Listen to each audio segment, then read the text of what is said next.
우리 서로 같이 인사하실까요? 앞뒤 옆 사람 인사합니다.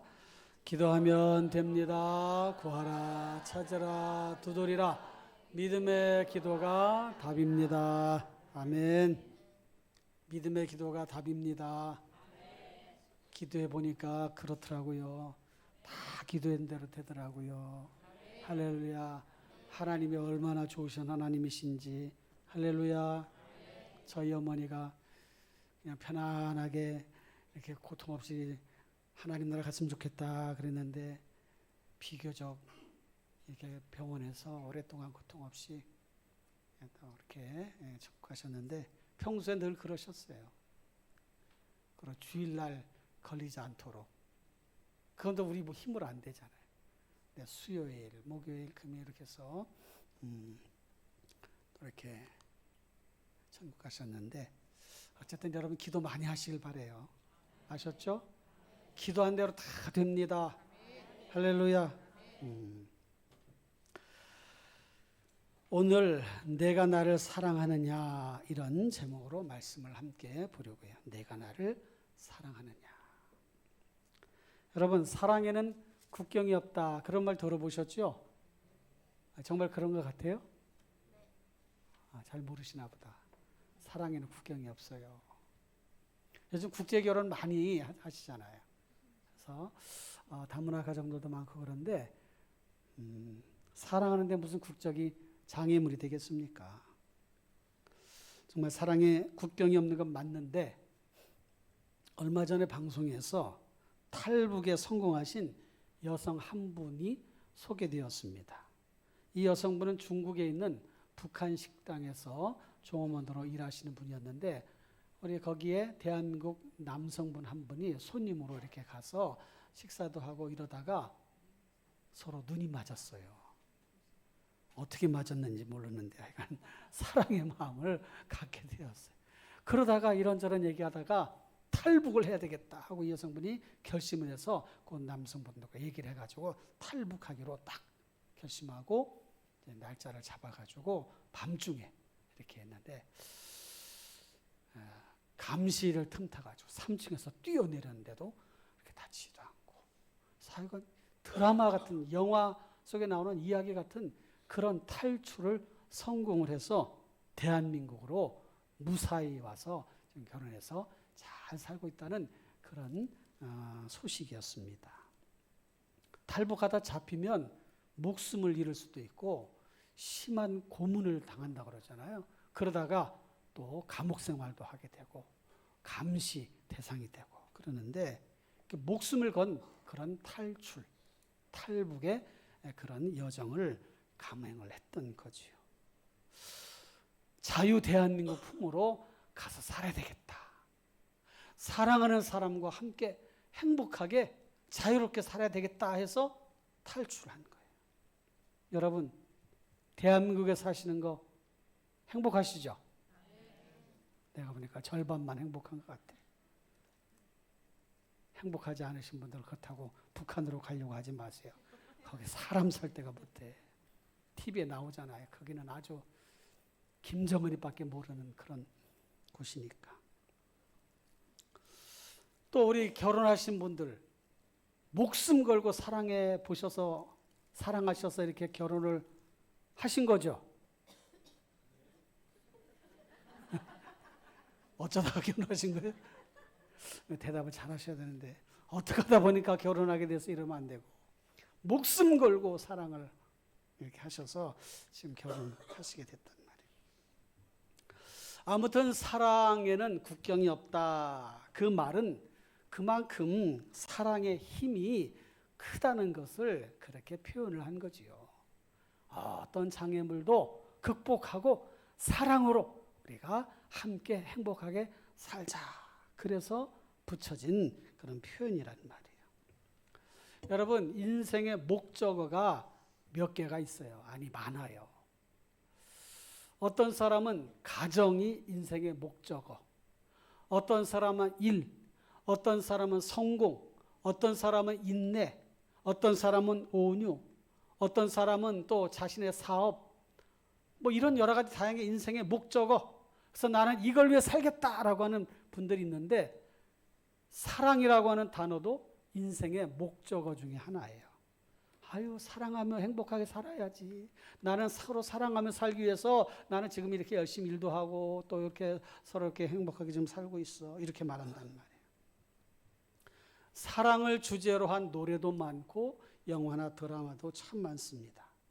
그런 내용들과 주제들을 분석을 해보면 결국 이런 질문으로 이렇게 모아지더라고요.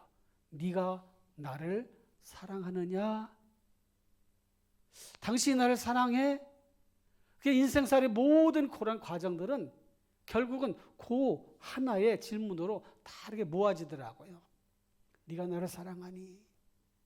그러니까 사랑받고 싶어 하는 거죠. 사랑 때문에 살아가는 것처럼 그렇게 표현을 한단 말이에요.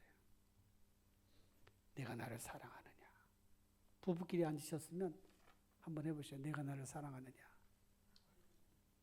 부부끼리 앉으신 분이 없어가지고 멀리 떨어져 앉아가지고 오늘 집에 가서 해보세요. 네가 나를 사랑하느냐? 또 그렇다고 또 그대로 또 네가 나를 사랑하냐 그러지 말고 당신 나 사랑해 이렇게 좀 부드럽게 얘기를 해보세요. 그러면 다 사랑한다고 하실 거예요. 그렇죠? 유대현 장로님네만 지금 괜찮고 나머지 분들은 아무튼 청춘 남녀가 만나서 이제 사랑을 해서 결혼을 하잖아요. 너 없으면 못 살겠다. 너 없으면 못 살겠어. 너 없으면 나 죽을래. 막 이렇게까지 심하면 얘기들 해요. 그러다가 결혼하고 나면 너 때문에 못 살겠다. 너 때문에 못 살아. 너 때문에 못 살아. 그러잖아요. 웃는 분들은 수상해. 아무튼 내가 나를 사랑하느냐 이와 같은 질문은 끊임없이 사랑받고 싶어하고 사랑을 확인하고 싶어하는 인간의 본심을 담은 그런 표현입니다. 그런데 놀랍게도 성경에 이 표현이 그대로 기록이 돼 있어요. 네가 나를 사랑하느냐? 성경에 그 말씀이 있단 말이에요. 오늘 본문 말씀에. 그것도 3번씩이나 내가 나를 사랑하느냐? 이 말씀을 하고 있단 말이죠. 이 말씀은 예수님이 수제자인 베드로에게 하신 말씀이에요. 네가 나를 사랑하느냐? 네가 나를 사랑하느냐? 언제 하셨냐면 부활하신 다음에 제자들을 만난 자리에서 베드로를 다 앞에 가서 베드로야, 시몬아, 네가 나를 사랑하느냐? 이 사람들보다 나를 더 사랑하느냐? 2번째는 네가 나를 사랑하느냐? 3번째도 네가 나를 사랑하느냐? 요 내용만 보면 예수님도 사랑받고 싶어서 그러시는구나. 근데 그거 정답 아니에요. 예수님이 사랑받고 싶어서 그 질문하신 게 아니에요.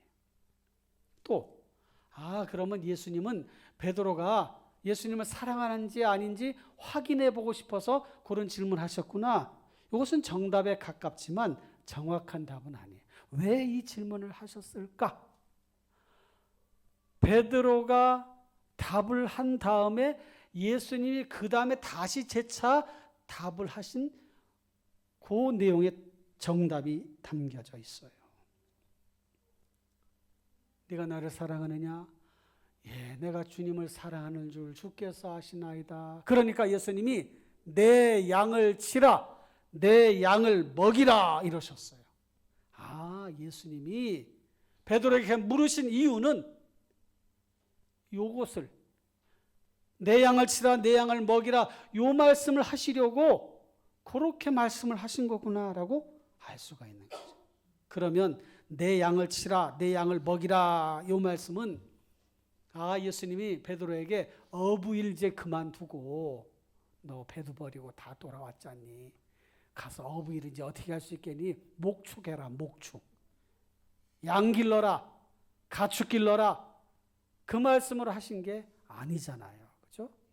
왜 이 말씀하셨어요? 여기서 표현하는 양, 이 양은 주님 앞으로 돌아와야 될 수많은 영혼들. 주님 앞으로 돌아온 또 수많은 영혼들. 믿는 사람들, 또 아직 믿지 않은 사람들 다 포함해서 내 양, 이렇게 표현한 거예요. 그러니까 예수님이 네가 나를 사랑하느냐 그 물으심은 베드로를 사명자로 다시 세우시기 위해 그렇게 말씀을 하신 것입니다.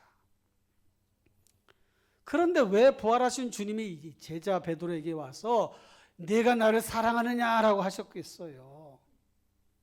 사실은 예수님 십자가 지시기 전에 베드로가 다른 사람이 다 주님을 버릴지라도 저는 주님을 버리지 않겠습니다. 그랬거든요. 마태복음 26장 33절에 보니까 다 같이 읽어주세요. 시작. 베드로가 대답하여 이르되 모두 주를 버릴지라도 나는 결코 버리지 않겠나이다. 여러분, 결코라고 하는 말은 뭐예요? 죽어도 결단코 무슨 일이 있어도 버리지 않겠나이다 한 거예요. 거짓말한 거예요. 거짓말. 누가복음 22장 33절에 보면 그가 말하되 주여 내가 주와 함께 오게도 죽는 데도 가기를 각오하였나이다. 죽는 데까지 제가 가겠습니다. 그랬어요. 거짓말이었어요. 예수님이 잡혀가셔서 신문을 당하시는데 그 밤에 신문의 자리에 받는 자리에 주변에서 이렇게 예수님이 어떻게 되나 보다가 거기 있는 주변 사람들이 너도 그 당, 너도 예수 당이다. 너도 저 예수를 믿는 사람이다. 어린 소녀가 얘기하고 종들이 주변 사람들이 얘기 3번씩이나 얘기할 때 모른다, 아니다, 저주하면서까지 그랬어요. 누가복음 22장 마태복음 26장에 보면 그가 저주하며 맹세하여 이랬대. 나는 그 사람을 알지 못하노라. 나는 주님을 끝까지 따르겠습니다 라고 했을 때 예수님이 뭐라고 말씀하셨냐면 오늘 밤 닭 울기 전에 내가 3번 나를 부인하리라. 나를 모른다 할 것이야. 닭 울기 전에. 그런데 실제로 베드로가 모른다 3번이나 부인하고 나니까 곧 닭이 울었어요. 그러니까 주님이 하신 말씀, 자기가 죽어도 주님을 따르겠다고 하는 그 자기가 했던 이야기, 요게 생각이 나고 네가 닭 울기 전에, 왜 닭 울기 전에라고 했을까? 닭 울기 전에, 그래, 그러고 나서 닭이 울면 그 타이밍을 딱 기억할 거 아니겠습니까? 닭이 울고 나니 베드로가 예수님께 드린 말씀이 생각나 통곡하였더라. 성경은 그렇게 말씀하고 있어요. 주님께 말씀을 드렸던 그것이 생각나, 주님이 닭 울기 전 3번 나를 부인하리라 하신 예언의 말씀이 생각나, 주님이 하신 말씀이 생각나 통곡하였더라. 제가 필리핀에 선교를 이렇게 가면서 좀 외곽지에 가서 잠을 잘 때 되면요, 새벽에 일찍 깨게 돼. 왜 그러나 불면증이 있어서가 아니라 닭이 울어가지고. 얼마나 닭이 우는지. 한 번 울면요, 여기서 울고 저기서 울고 저기서 울고 저기서 온 동네 닭들이 꼬끼 아주 소리도 시끄러워가지고 꼬끼 그 싸움 닭들 다 길러가지고 엄청 시끄러운지. 오래되니까 무감각해지더라고. 닭이 울다 말다 그냥 자게 되더라고. 근데 닭이 우는 게 이렇게 아주 기억이 나. 필리핀 그 새벽에 닭 울지. 닭만 우냐? 개들도 짖지. 아주 닭 소리, 개 소리 아주 막. 그 다음에 조금 있으면 오토바이 소리 또. 그게 딱 생각이 나는 거예요. 그런데 여러분, 베드로에게 있어서 닭 우는 소리는 특별했어요. 배반했거든. 네가 닭 울기 전에 3번 나를 부인하리라. 그래서 닭 울 때마다 그렇게 생각이 나는 거예요.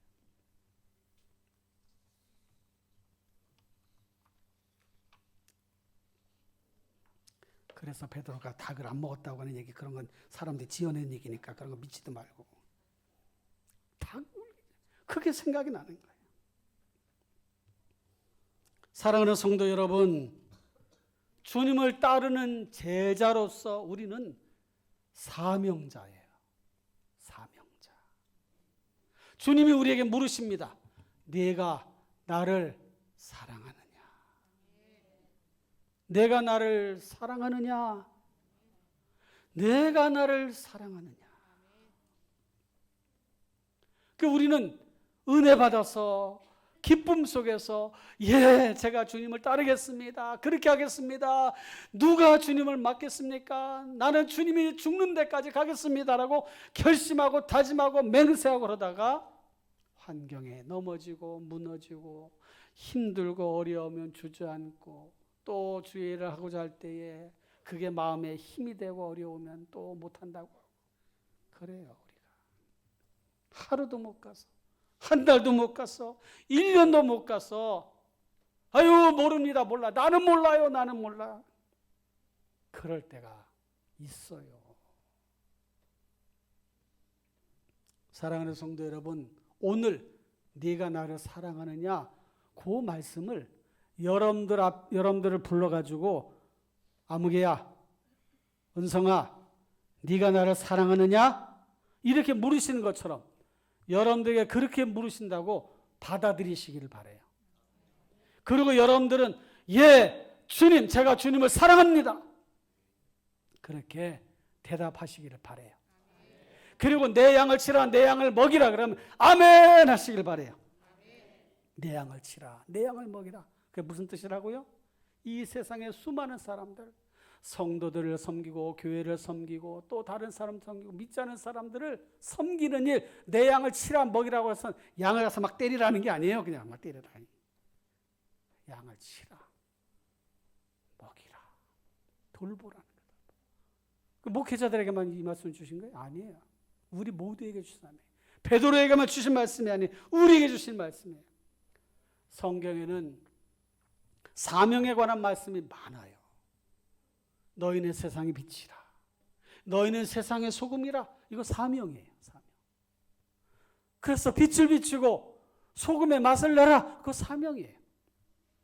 땅끝까지 내 증인이 되라. 그거 사명이에요. 사명. 살아도 주를 위해 살고 죽어도 주를 위해 죽나니 사나 죽으나 우리는 주의 것이라. 이거 사명자의 그런 고백이에요. 이와 같은 삶을 살아가려면 신앙관이 딱 서야 되고 가치관, 인생관, 성공관이 성경적인 것 관으로 딱 바뀌어져야 돼요. 사랑하는 성도 여러분, 그렇게 살아갑시다. 네가 나를 사랑하느냐? 예, 사랑합니다. 예, 사랑합니다. 내 양을 치라. 아멘. 맡겨주시면 그렇게 하겠습니다. 아멘. 성경적인 가치관 중요해요. 예전에도 소개해드렸던 사람에게 얼마만큼의 땅이 필요한가라는 단편 소설이 있어요. 그 주인공 바흠이 땅을 많이 가진 사람이 바흠, 네가 오늘 아침부터 내일 아침부터 저녁까지 네가 걷는 그 모든 걷는 그곳은 네 땅으로 주겠다. 아침부터 해 지기 전까지 돌고 밟고 돌아와라.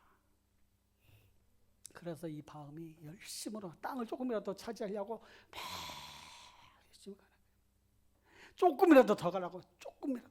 해지기 전에면 어떡하지? 시간이 좀 남았네. 하고서 땅을 많이 차지해서 기쁨 가운데 막 돌아오는데 숨은 차 헐레벌떡 막 빨리 가야 돼. 해지기 전. 돌아온 다음에 그 자리에서 죽었어요. 왜? 너무 땅을 많이 차지하려고 자기 힘의 격도로 땅을 막 밟고 막 헐레벌떡 오다 보니까 너무 지쳐서 죽었다. 그 밟은 땅 누구 것이 되겠어요? 자기 것이 될 수가 없는 거예요. 우리의 인생사가 그럴 수 있어요. 정말 무엇을 위해 우리가 살아가는가, 이런 것을 우리가 생각해 봐야 되지 않겠습니까? 장례식에 오신 분들은 저희 어머니 사진 보시고 아이고 우리 어머니가 참 고우셨네요, 예쁘시네요, 감사해요 이렇게 해주시고. 그런데 연세가 드시니까 그냥 다 살도 빠지시고 이것도 다 마르시고 그러시더라고요. 그러니까 사람이 그런 거예요.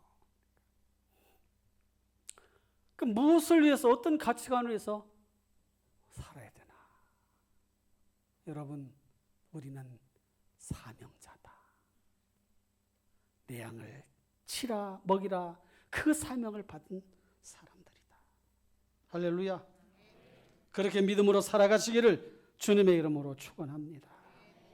뿐만 아니라 인생관이 바로 잡혀야 돼. 인생관. 사람이 무엇이냐? 사람은 하나님께로부터 지음을 받은 하나님의 형상을 가지고 있는 존재예요. 그래서 거룩한 존재. 그래서 그 모습 가지고 살아가야 되는 거예요. 세속적인 인생관은 하나님 없이도 살 수 있다가 세속적인 인생관이에요. 성경적인 인생관은 하나님 없이는 살 수 없다가 성경적 인생관이에요. 여러분은 어느 편이십니까? 하나님 없이 살 수 없다. 아까 우리 예배전 찬양 우리 장로님이 전에 은혜 아니면 살아갈 수가 없네. 그 찬송을 또 이렇게 가사를 보니까 막 은혜가 되는 거예요. 그래, 은혜 아니면 살아갈 수 없어. 하나님 없이는 살아갈 수가 없어. 사명자는 성공관이 바로 잡혀 있어야 돼요. 성공관. 뭐가 성공인가? 여러분, 세상이 정하는 성공의 기준은 사람들이 정해놓은 것이고 환경이 정해놓은 것이고 사람들의 삶의 자리에서 만들어진 거예요. 그게 성공관이에요. 높아져야 되고 많이 가져야 되고 뭘 해야 되고. 뭐 높아지고 많이 갖고 이런 것들이 나쁘다는 뜻이 아니에요. 그런 것들을 또 우리가 가지고 있으면 하나님의 영광에서 쓰면 좋으니까. 그런데 성경이 말씀하는 성공관은 하나님이 주신 사명을 완수하는 거예요. 왜 아멘들 안 하시나? 다 주무시나? 제가 어제 2시 10분에 새벽에 깨가지고 잠을 못 잤어. 아주 잠이 안 와. 2시 반에. 그렇다고 어머니 생각하면서 운 거 아니고 잠이 안 와. 너무 막 이게 막 3일 동안 막 이렇게 하다 보니까 잠이 안 오는 거예요. 그러니까 깨인 거예요.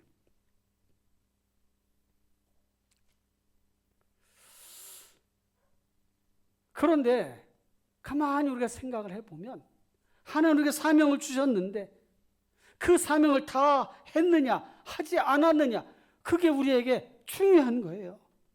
사람들이 만들어 놓은 그런 성공관이 아니라 하나님의 정신, 사명 완수. 죽을 때까지 사명 완수하는 것. 그렇게 완수하다가 하나님 앞에 부름받아 가시기를 바랍니다. 할렐루야. 예전에 삼성그룹의 이건희 회장이 자기가 쓴 자서전 책에 그런 얘기를 했어요. 한 몇십 년 전에. 지금은 지식정보사회라. 지금은 뭐 최첨단 하이테크닉 시대잖아요. 그 당시에도 지식정보사회라 그랬어요. 그 당시에 미국 제조업이 떨어져 있지만 미국이 첨단 그런 문화로 그때 소프트웨어 개발을 해가지고 전 세계에 그 소프트웨어 프로그램을 다 깔았죠. 컴퓨터에 뭐 거기서 미국에서 마이크로소프트에서 만든 거 대부분 쓰고 있지 않습니까? 자산 규모도 일본, 중국보다 더 많아지고 있어요. 세계 금융 산업을 미국이 거의 주도적으로 갖고 있어요. 그렇게 준비를 하고 노력을 하고 또 생각을 하고 또 그런 부분에 관심을 갖고 그렇게 하면 미리 대비하면 그런 일들을 만들어갈 수 있단 말이에요. 지금은 미국이 많이 기울어졌어요. 그러니까 우리나라에도 요구도 하고 다른 나라에도 요구도 하고 관세 막 높이 잡아가지고 자기네들 지금 산업을 일으키려고 막 그렇게 하는데 너무 과도해. 어쨌든 한 나라도 그렇고 개인도 그렇고 기업도 그렇고 그렇게 준비하면서 대비하면서 하지 않으면 미래를 포장할 수가 없는 거예요. 잡을 수가 없는 거예요. 그런데 여러분, 우리 개인의 인생을 놓고 볼 때로도 우리가 정말 우리의 삶을 잘 이렇게 만들어 가지 않으면 우리의 시간들이 점점 이렇게 지나가 버리고 만다는 거죠. 중국의 진나라 때 시인 도연명이라고 하는 사람이 이런 시를 썼어요. 그 시글 중에 한 대목이 단어가 이런 단어가 있어요. 세월 부대인. 세월은 사람을 기다리지 않는다. 그러니까 세월은 사람이 잠깐 기다려줘 한다 기다려주는 게 아니야. 그냥 가. 세월은 흘러가는 거예요. 흘러가. 금년도 벌써 5월 달이잖아. 다 가잖아요.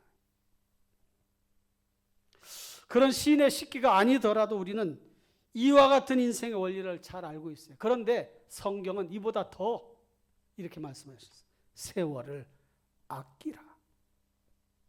세월을 아끼라. 어떻게 아낄 수 있습니까? 세월을 잘 쓰는 거예요. 세월을 잘 써요. 사랑하는 성도 여러분, 말씀 맺겠습니다. 네가 나를 사랑하느냐 물으셔요. 제가 여러분들에게 주님이 이렇게 말씀하신다고 물으면 여러분 답을 해보세요. 네가 나를 사랑하느냐. 한 베드로가 한 것처럼 해봐요. 베드로가 한 것처럼. 내가 주님을 사랑하는 줄 주께서 아시나이다. 그렇게 한번 해보셔요. 다시 해봅시다. 내가 나를 사랑하느냐. 내가 주님을 사랑하는 줄 주께서 아시나이다. 잘하셨어요. 내가 주님을 사랑하는 줄 주께서 아시나이다. 그 주님 이렇게 말씀하셔요. 내 양을 치라. 내 양을 먹이라. 사명자로 살라는 거예요. 오늘 이 시간이 여러분들 사명자로 부르셨다는 것을 기억하고 확신하면서 믿음을 가지고 살아가시기를 주님의 이름으로 축원합니다. 먹는 게 진심인 사람은 잘못하면 배 나와요.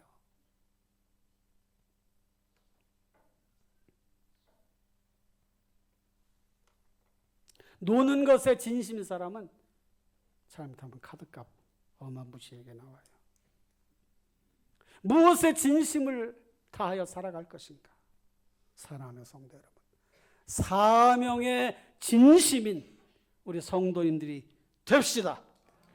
영혼 살리는 일, 하나님의 나라를 확장하는 일이 최고의 가치요. 최고의 가치. 하나님이 가장 기뻐하시는 일이에요. 제가 우리 어머니에게 잘한 게 예수 믿고 권사님 하시게 한 거예요. 제가 가만히 생각해 보니까 제가 그걸 제일 잘한 것 같아요.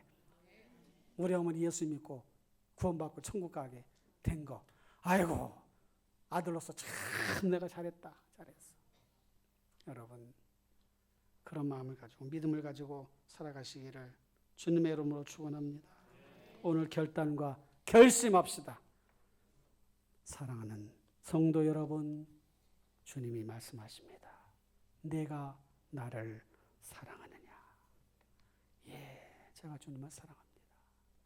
우리 시간 기도하겠습니다.